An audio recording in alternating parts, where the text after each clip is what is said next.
Pues muchas gracias por la invitación. Voy a ser como breve en los agradecimientos y eso, pero me gustó las palabras que nos dirigió ahorita el Monseñor Castaño, porque creo que son una introducción muy buena para lo que nos han pedido, que nos pidieron así como algo, lo más difícil, porque después de haber oído yo no llegué desde el principio, pero ya he oído muchas veces a Rogelio, sé del trabajo que están haciendo, y seguramente ante tantos datos y situaciones abrumadoras, negativas, a nosotros como iglesia nos toca hablar de la esperanza, hablar de que a pesar de toda esa realidad tenemos que ser constructores de esperanza como creyentes.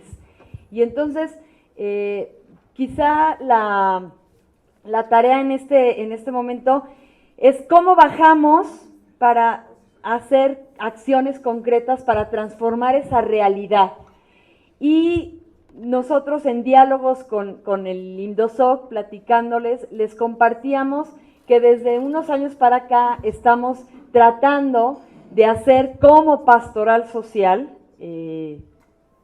digamos ese pilar de después de lo profético, lo litúrgico, la acción social de la iglesia, trabajar con un enfoque que se llama el enfoque de transformación social, que no es nada nuevo, es un enfoque que tiene mucho digamos, su sustento en las ciencias sociales y que quizá ya lo han oído ustedes en muchas otras partes.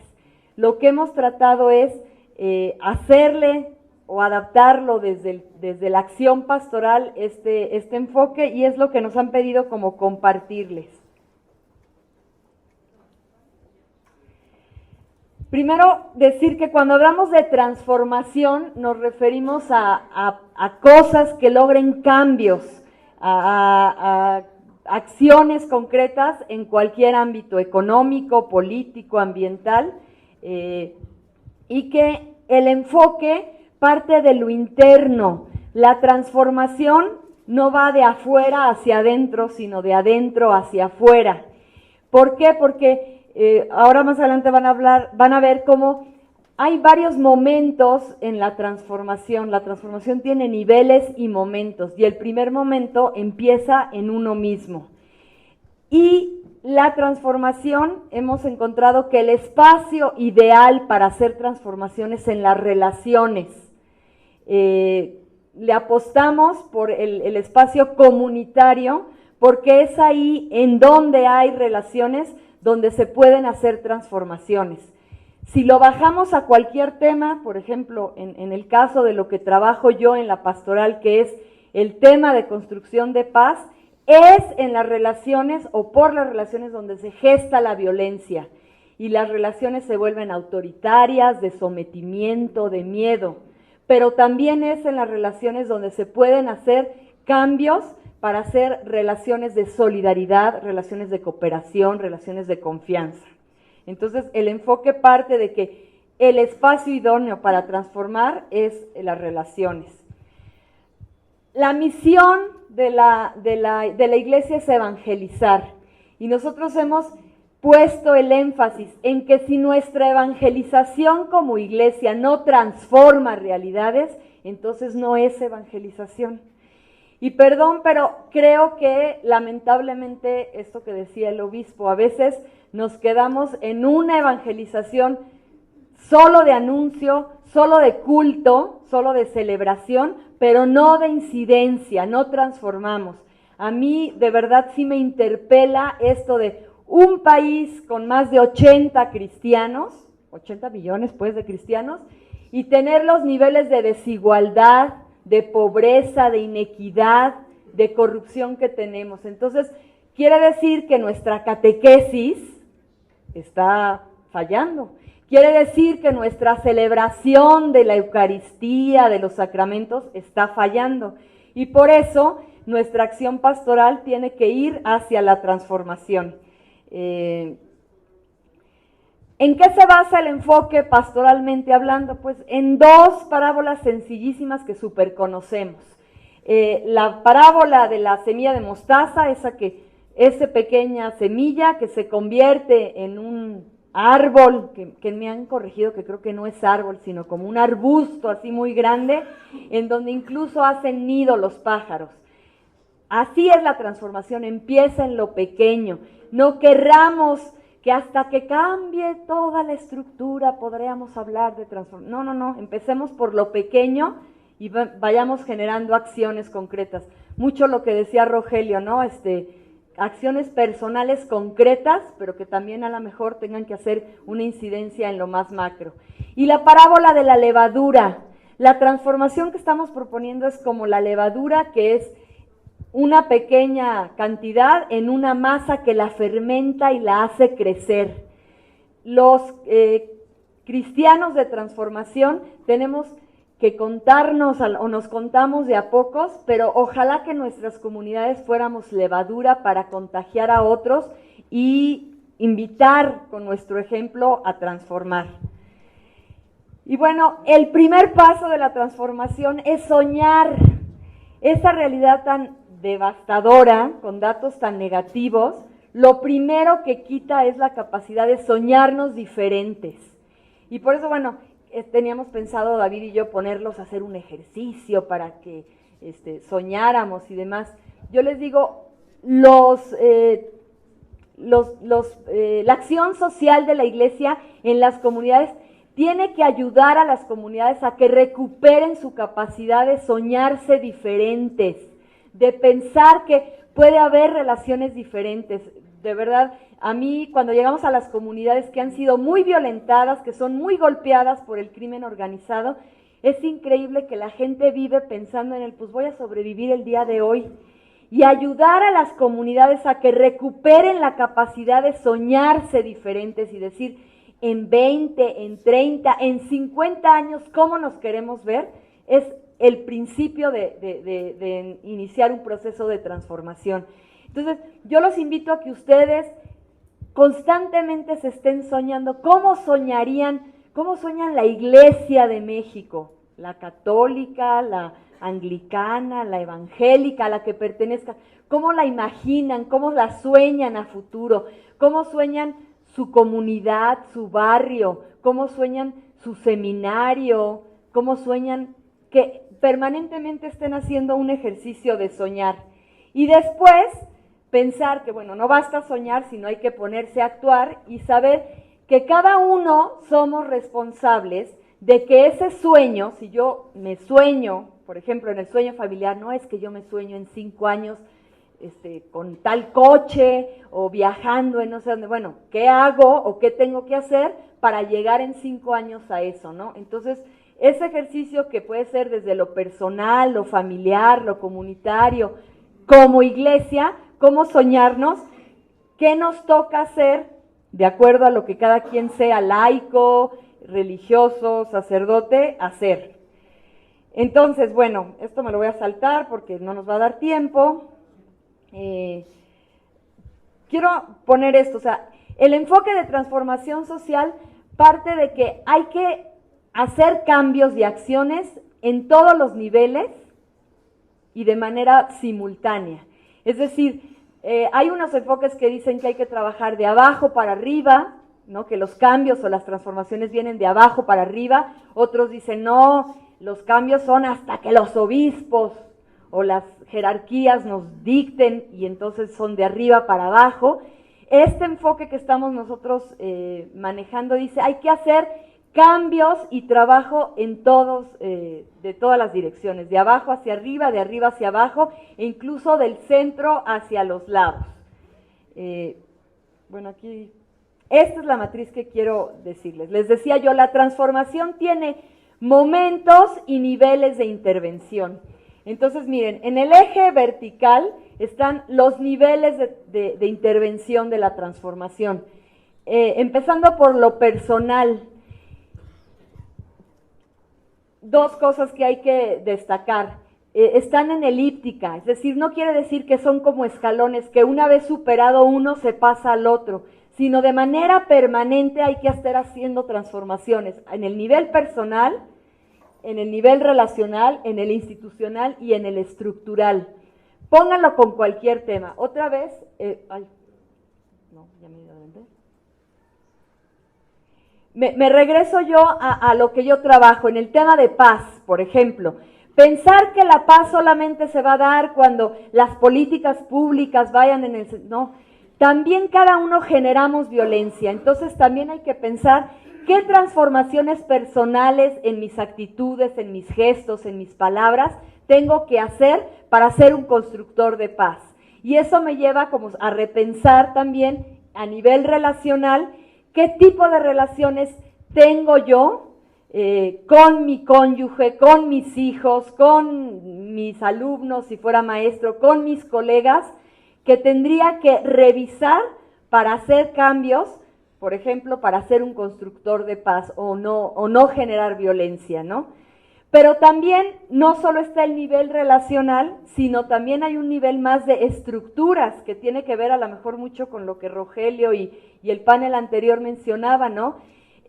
Nuestras iglesias son generadoras de transformación real o están repitiendo estructuras de dominación, estructuras de sometimiento. En las familias, por ejemplo, cuando hablamos del tema de participación ciudadana, a mí me sorprende que queremos que la ciudadanía a los 18 años todos seamos ciudadanos, cuando ni en las iglesias, ni en las familias, ni en las escuelas promovemos la participación, el diálogo, la argumentación, la contrastación de ideas, ¿no? Entonces, quizá también hay que hacer transformaciones en el nivel de las estructuras, que diga de las instituciones, como es la familia, la escuela, para generar cambios y transformación. Y finalmente lo estructural, yo creo que sí, como iglesias tenemos que apostar por cambios de estructuras, de modelos, ¿no? Y quien diga no, o sea, este modelo neoliberal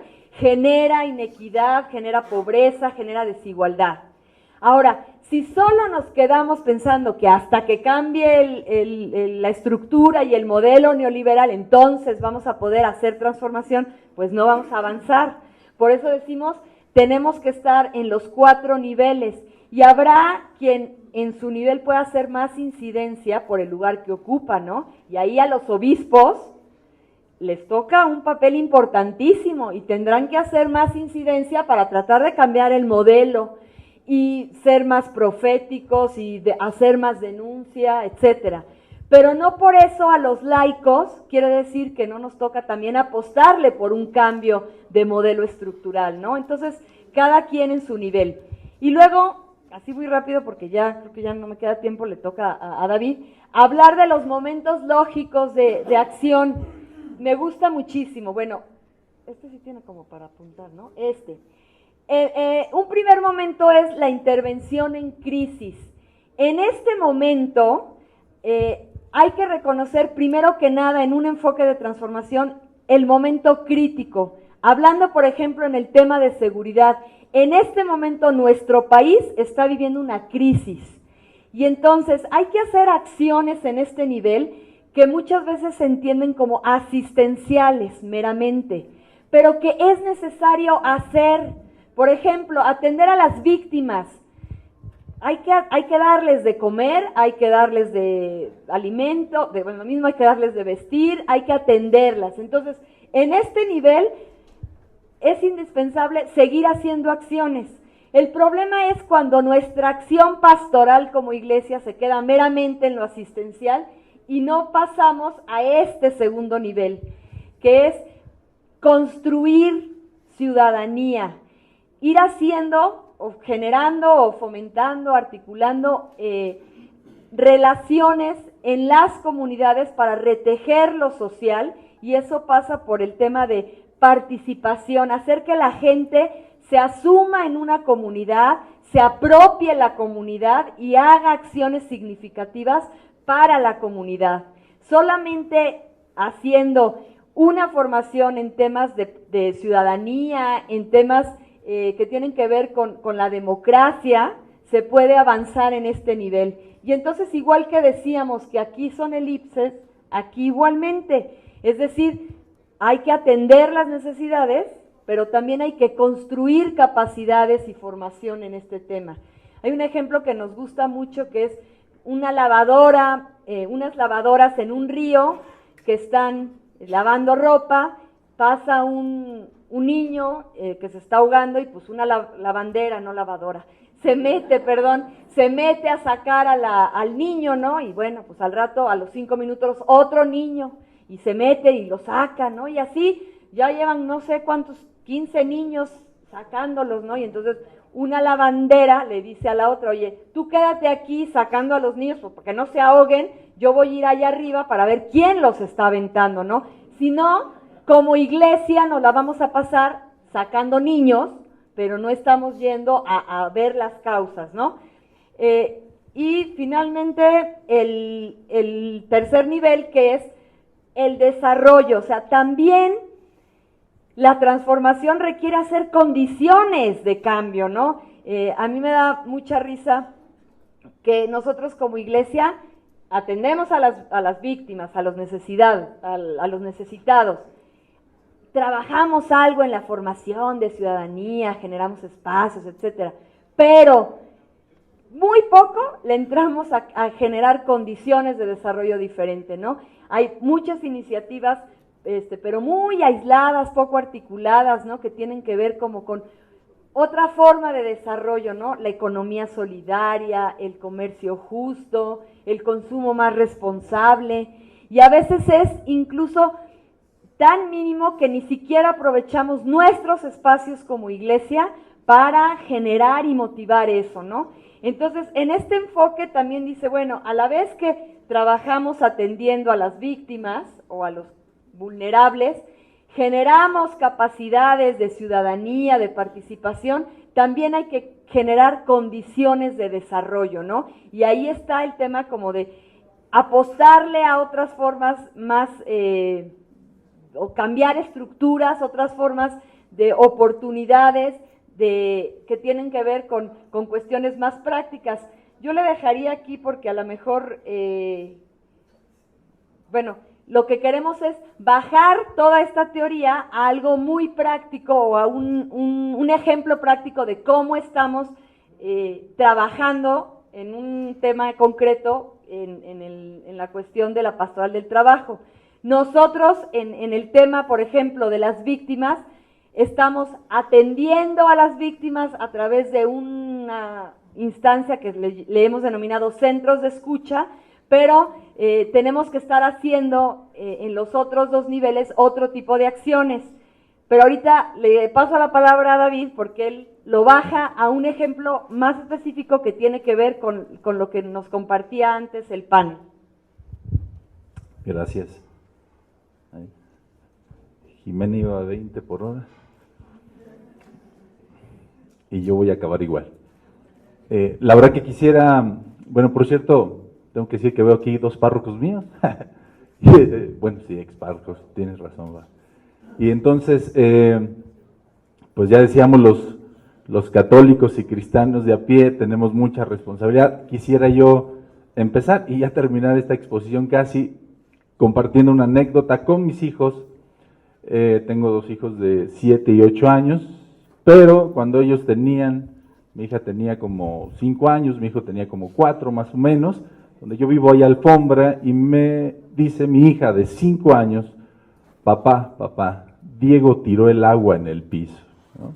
Y yo le dije a mi hija de 5 años, Fernanda, no me traigas problemas, tráeme soluciones, así le dije. Y entonces Fernanda se volteó a verse en un espejo, no ignorándome, yo creo finalmente mujer, viéndose el espejo, y me dice, pues podrías ir a limpiar, ¿no? Me parece que necesitamos los cristianos pensar sencillo así, ¿no? Frente a esta lista enorme de datos que nos dieron, esta desigualdad, ya decía Jimena, pues los cristianos tenemos responsabilidad, ¿no? El problema es que cuando nos dices vamos a organizarnos, ya pues ¿quién va a empezar esto? Miren, no vino tu compañera de grupo y no vino tu vecina, pero veniste tú. A lo mejor a ti te hacía más falta escuchar esto. No veniste tú, el decano del decanato, ¿no? Veniste tú, párroco. A lo mejor a ti te tocaba escuchar esto. traemos una propuesta concreta sobre el tema del trabajo, sobre el tema del ingreso, sobre el tema de la organización. Yo la voy a explicar muy rapidito, pero evidentemente requiere todo un ejercicio del por qué sería importante. Miren, se encontró un grupo de campesinos de la Sierra Norte de Puebla, que la organización se llama TOSEPAN, no sé si alguien haya escuchado hablar de esta experiencia. Este grupo de campesinos, hace muchos años atrás, pues básicamente se dieron cuenta de que le consumían mucho café, pues porque sus jornadas empezaban muy temprano y pues todo el mundo tomaba café, ¿no? Y compraban el azúcar, recuerdo su experiencia, no recuerdo si decía como 10 pesos el kilogramo, y se preguntaron, ¿y qué tal si compramos juntos el azúcar, no? O sea, en vez de que tú vayas a comprar tu kilo, tú tu kilo y tú tu kilo, pues todos compramos. Obviamente no iban a comprar un kilo, ¿no? Sino iban a comprar 50, 100, y lograron que ese kilo de azúcar que costaba 10 pesos lo redujeron a 5 o a 3 pesos. Y entonces se dieron cuenta de que había una magia en esa acción sencilla. Un grupo de campesinos, no eran economistas, no eran sociólogos, un grupo de campesinos. Hoy TOSEPAN tiene como 8 cooperativas de producción de vivienda, o sea, ellos resuelven sus necesidades solitos, no necesitan de ahorro, en fin, tienen una estructura tremendamente grande y viven de ahí más de 300,000 familias. Esta es la cosa, imagínense que en su parroquia, cuando alguien preguntaba, bueno, ¿y qué hacemos pues, no? No soy economista, yo no estoy en la comisión de salarios mínimos, a mí no me toca decidir esto, a lo mejor no sé si aquí haya empresarios que pueden decir hoy, bueno, voy a pagar un poco mejor a mis empleados, pues a lo mejor usted, pues yo soy empleado, pues si mi patrón me pagara más, yo estoy bien, ¿no? No sé si esté aquí la secretaria de la parroquia que pueda solicitar eso. Ayer me lo dijo un obispo, no estoy diciendo yo, ayer me lo dijo un obispo, me dijo, entendí que eso también es importante, la iglesia también es empleadora.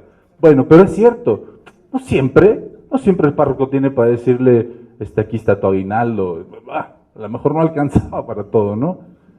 Es cuando hablábamos de la estructura, pero podemos ir cambiando cosas juntos. Entonces, me voy a mover para acá, discúlpenme que me voy aquí. Vamos a suponer, ¿se conocen? No, pero ya las presenté ahorita. Vamos a suponer que ellas son de la misma parroquia. Y cada quien va al mercado a comprar lo suyo, ¿no? O a donde vayan y lo compren. ¿Qué tal si un día te llamas Marisol y Mirna? Son de la parroquia y entonces le dice Marisol, ¿sabes qué, Mirna? Yo voy a comprar tu despensa hoy. Me vas a dar lo que tú quieras que te compre y me dices tu lista. ¿Qué ahorraron con eso? Tiempo, gasolina si es que se va en coche, o póngale hasta más barato, 5 pesos del microbús, ¿no? Del 6 del metrobús, 5 del metro, para que vean que si ando, no. Y si vives en el Estado de México ya te salió más caro. Y a la siguiente semana es al revés, ya hubo un ahorro, ¿no? Dirán, bueno, eso no me va a sacar de pobre. Nada más multipliquen eso por 20, 30, 50 o 1000. Y entonces esa es la propuesta. Yo, de hecho, no más traigo 2. Si nos empezáramos a organizar en la parroquia, así, no, es que no le estamos pidiendo que ahora los adoradores nocturnos dejen de serlo para que... No, esos van al mercado también, ¿no? Supongo que no les llega de la magia su despensa. Hacer redes de consumo. Estos que ven así circulitos, pues imagínense en la vicaría, lo pongo a nivel vicaría, y después lo escalamos a nivel arquidiócesis, y después lo escalamos a nivel provincia. No tienen idea de bueno, aparte, Distrito Federal es una zona de consumo. Aquí que se consume casi todo, se produce casi nada. ¿A quién le compramos nosotros? Bueno, yo sé que varía, pero pues básicamente lo que nosotros le compramos normalmente se lo lleva Walmart, ¿no? Aurrerá, Soriana. Yo no estoy diciendo que nos vayamos a parar afuera de sus tiendas a decir, y la cerramos, no más, no necesitamos eso, nomás con dejarles de consumir ya. Y estas redes de consumo, vamos a hacer ahora redes de productores. En México, en el Distrito Federal, se consume poco. Tal vez Xochimilco tendrá algunos productores, no lo sé, Tláhuac tal vez, y se me hace que ya, ¿no? Pero si empezamos a organizarnos, las otras diócesis, estoy hablando de estructura eclesial, ni siquiera nos vamos a meter en otro asunto. En Toluca, bueno, un día estaba en la oficina de Pastoral Social que está aquí en el DF, nosotros somos de una comisión episcopal a nivel nacional, pero nuestra oficina es en el DF, y un día recibimos a un grupo de productores de café de Veracruz. ¿Saben quién les compra el café a ellos? ¿Alguien sabe? Nestlé. Nestlé les compra el café. Bueno, casi les obliga a venderles el café. Con sus intermediarios, porque si no se lo venden a él, entonces no vendes a nadie. Y nosotros, no dudo que muchos de aquí estemos tomando Nestlé, ¿no? Nescafé, pues. Bueno, nada más que esos productores les compran el café, nos decían a 14 pesos el kilogramo. ¿Cuánto cuesta un café en Starbucks, por ejemplo, no? Bueno, como 3 veces eso, o más creo, ¿no? Un vaso chico. Bueno, el problema es que esos productores no dicen, bueno, pero si no se lo vendo al intermediario, ¿a quién se lo vendo? Y ahí se acabó su solución, porque no hay manera, ¿no? Si nosotros logramos tener una red de consumo, 500, 1000 personas, pónganle ustedes, 1000 familias, le podemos ir a esos productores de Veracruz y hacemos otra red. No te lo vamos a comprar a 14, te lo podemos comprar a 25, 30, no sé, ahorita estoy diciendo un número. Pero no noten la diferencia. Nosotros compramos caro en el mercado, pero el productor vendió barato. ¿Quién se quedó con todo? El intermediario, que no produjo nada, no hizo nada. Y entonces ya se empezaron incluso a hacer redes mafiosas de intermediarios que hacen pedazos. Y esta red de productores, obviamente podemos empezar con la canasta básica. Experiencias como las que estoy diciendo ya existen, ¿eh? Lo que estoy diciendo es, hagámosla en la estructura de la iglesia. Ya podemos empezar con la canasta básica, pero no nos quedemos ahí, ¿no? A lo mejor encontramos productores de papel. Yo decía ayer, antier, que hablaba de esto, bueno, todavía no conozco a nadie de la economía solidaria que haga tabletas, cámaras, pero a lo mejor podemos llegar a eso, ¿no? Ya en Guadalajara hay una empresa que hace llantas para camiones, se llama Trada y es de trabajadores. No es un dueño del capital, son los trabajadores que recuperaron su empresa. Y entonces podemos empezar a hacer redes. Miren, se hace algo que se llama un semáforo solidario. ¿A quién le vamos a empezar a comprar? Vamos a priorizar al productor en pequeño, al que depende de su familia de eso, al que hace chiquito, está bien. No todo lo produce él, algunas sí se las vamos a comprar a las transnacionales, pero no se asusten.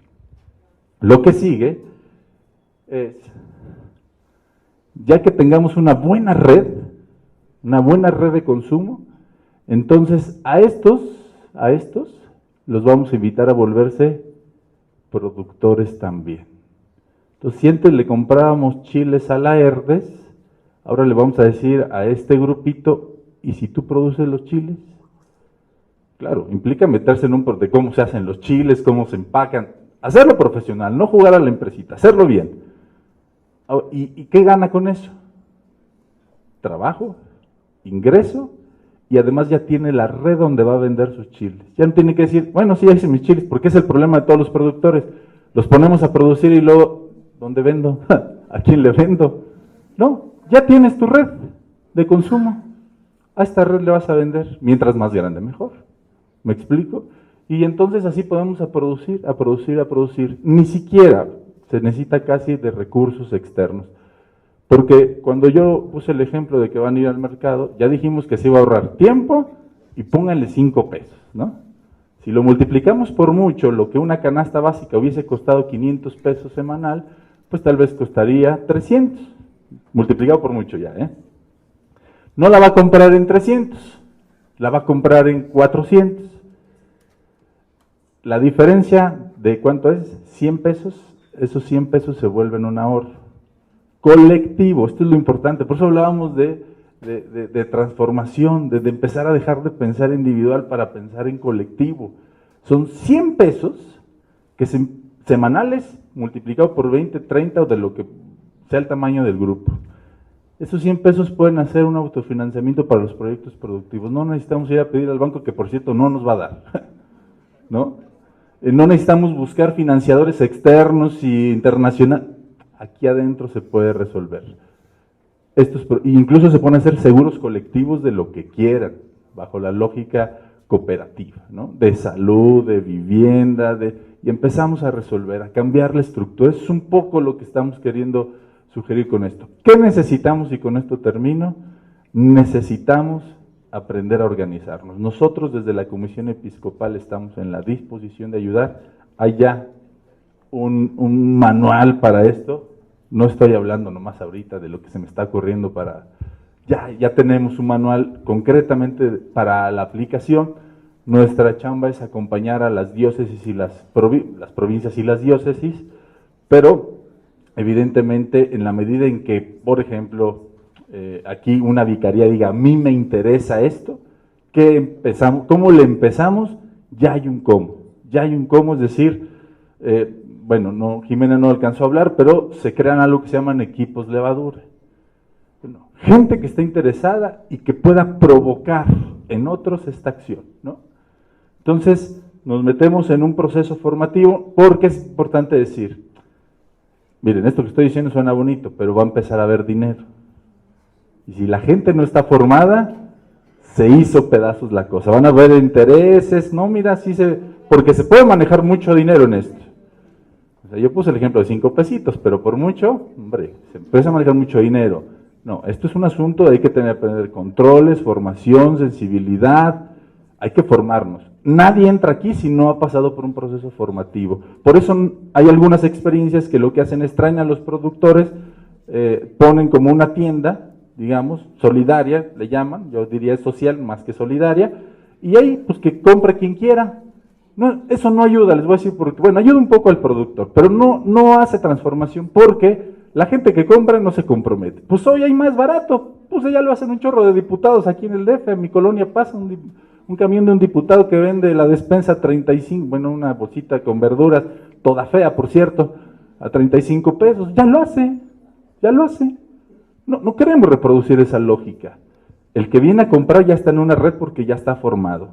El que viene a vender, o el que trae su producto, también ya está formado y está en una red. Y nadie entra si no pasa por un proceso formativo, de sensibilización, de cambio, de que no viene a hacer un favor aquí. ¿Me explico la cosa? Concreto me parece a mí, ¿qué se necesita? Que ustedes digan, me interesa. ¿Cómo le empezamos? Ustedes, pienso la mayoría de ustedes son líderes en sus comunidades, pueden influir con su párroco, a ver, padre, pues vamos a hacer algo, no nos podemos quedar con los brazos cruzados. Bueno, si quieren empezamos con un taller que explique con detalle el qué implicaría para cada uno. Empezamos con eso a lo mejor. Y si pueden decir al final, no, pues como que no me interesa, no es por ahí. Yo mejor seguimos haciendo oración los viernes en la noche y rezando porque esta cosa cambie, ¿no? Eso es necesario, estamos invitando a algo más. Esa sería nuestra propuesta. Y como dice mi hija, pues podrías ir a limpiar, ¿no?